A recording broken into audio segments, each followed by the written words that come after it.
Jim Carrey est un immense clown qui souvent s'est caché derrière ses grimaces. Il a depuis longtemps prouvé qu'il pouvait se passer de son nez rouge et tout jouer. Cet immense acteur complètement déjanté, showman exceptionnel, mime, musicien, danseur, revient 20 ans plus tard avec la suite de Dumb and Dumber, un film culte avec des blagues si lourdes qu'elles en deviennent légères. Derrière l'humour scato et loufoque de ce nouveau Jerry Lewis se cache un homme complexe et lumineux. Est-ce que vous pouvez d'un coup d'œil nous faire cet air imbécile qui vous va si bien ? Alors ça, c'est le mieux que je puisse faire. Comme ça. Vous croyez qu'on peut faire le fou déjanté comme ça jusqu'à quel âge ? Vous savez, à chaque fois que je fais une émission à la télévision où on me demande de passer à travers des fenêtres, de porter des gens sur mon dos, de danser, je leur dis, vous vous rendez compte que j'ai 50 ans là ? Et là, ils me répondent, mais les gens s'en foutent. Ils ont grandi avec mes personnages déjantés, c'est ce qu'ils veulent voir en fait. Donc, j'ai décidé qu'il fallait impérativement que je reste en forme. Il y a 20 ans, on a cru que vos blagues scato allaient faire rire 7-14 ans et en fait, elles ont fait rire le monde entier. Ouais, ça a été une très belle surprise. Au départ, la presse américaine disait qu'on avait atteint le sommet de la connerie. Et un journaliste avait même titré « Attention, c'est d'une bêtise apocalyptique ». Avec vous, les blagues les plus lourdes sont les meilleures. En général, ce qui fait vraiment rire, c'est un gag tellement énorme que tu dis « Personne n'aura le courage de faire un truc pareil ». Donc j'essaie le plus possible de choquer et de surprendre. Comme par exemple le coup de la poussière de la grand-mère. Ça, c'était mon idée. Vous savez au fond de vous pourquoi vous êtes si déjanté ? Déjanté ? Je crois que je suis parfaitement sain d'esprit. Mais je suis surtout libre. Et malheureusement, le monde croit souvent que la grande liberté, c'est la folie. Mais je me demande si la vraie folie, ce n'est pas plutôt d'avoir peur de la liberté. Si vous deviez remonter au plus loin de votre enfance, est-ce que vous vous souvenez quand est-ce que vous avez voulu faire rire la première fois ? Je crois que c'était votre mère. Oui. Ma mère était très malade. Et j'avais l'habitude de rentrer dans sa chambre en sautant sur son lit, tout nu, en faisant la menthe religieuse.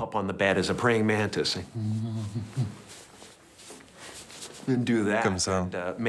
Ça la faisait rire. Elle me suppliait d'arrêter. Elle avait mal au ventre tellement elle riait. Mais mon père aussi était un vrai pitre. Quand il racontait une histoire, il était complètement habité par ses personnages. Il faisait des mimiques comme ça. Il occupait tout l'espace. Et je me souviens, tout petit, je le regardais et je me disais, je vais être comme lui plus tard. Parce que chaque invité partait de chez nous, mort de rire. Votre père était un artiste dans l'âme, il n'a pas pu exercer vraiment son métier, il a été comptable. Je crois que vous avez dit une fois, il y a plein de gens qui font des choses qu'ils n'aiment pas dans leur vie, ils échouent. Donc fais absolument ce que tu as envie de faire. C'était une grande leçon, je crois, dans votre vie. Oui, absolument. Lui, il a fait le choix de la sécurité pour pouvoir subvenir aux besoins de sa famille et parce qu'il ne pensait pas être capable de réussir.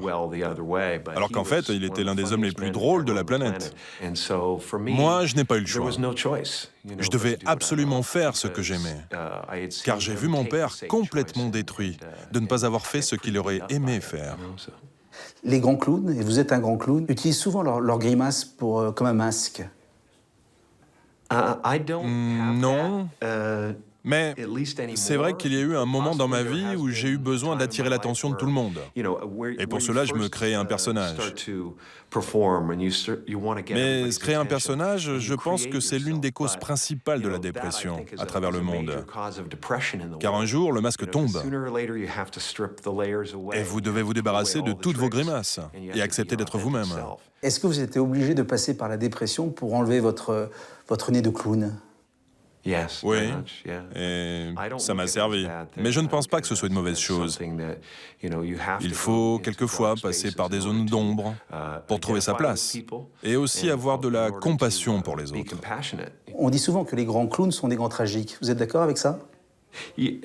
Pour moi, vous n'êtes pas un homme, tant que vous n'avez pas vraiment souffert, au point de supplier à genoux Dieu de vous aider. Mais désormais, je ne passe plus par ces souffrances-là. Je vois les choses différemment.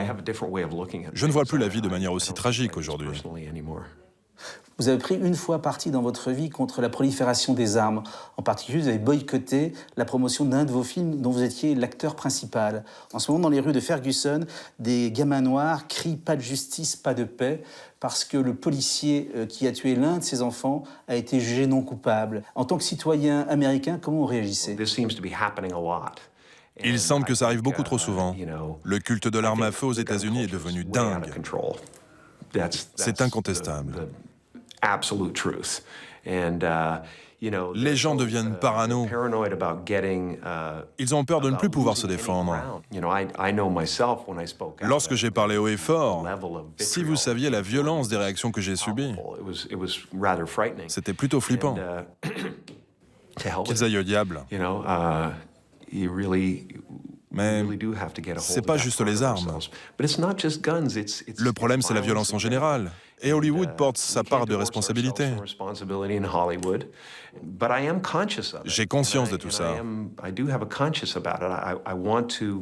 Par exemple, dans le film Dumb and Number, il y avait une scène qui comportait 12 coups de feu. Et je demandais qu'il n'y en ait que 4. Parce que ça suffisait. 4 ou 5 coups de feu, quoi. Je ne dis pas que nous sommes les seuls responsables de l'augmentation de la violence, mais nous avons notre part de responsabilité. Nous n'aidons pas à améliorer les choses en diffusant des meurtres sur toutes les chaînes de télévision, toute la journée. Et vous êtes très fier, dans ce monde très incertain, d'interpréter justement des grands enfants comme ça, complètement déjantés, qui n'ont aucun sens du réel.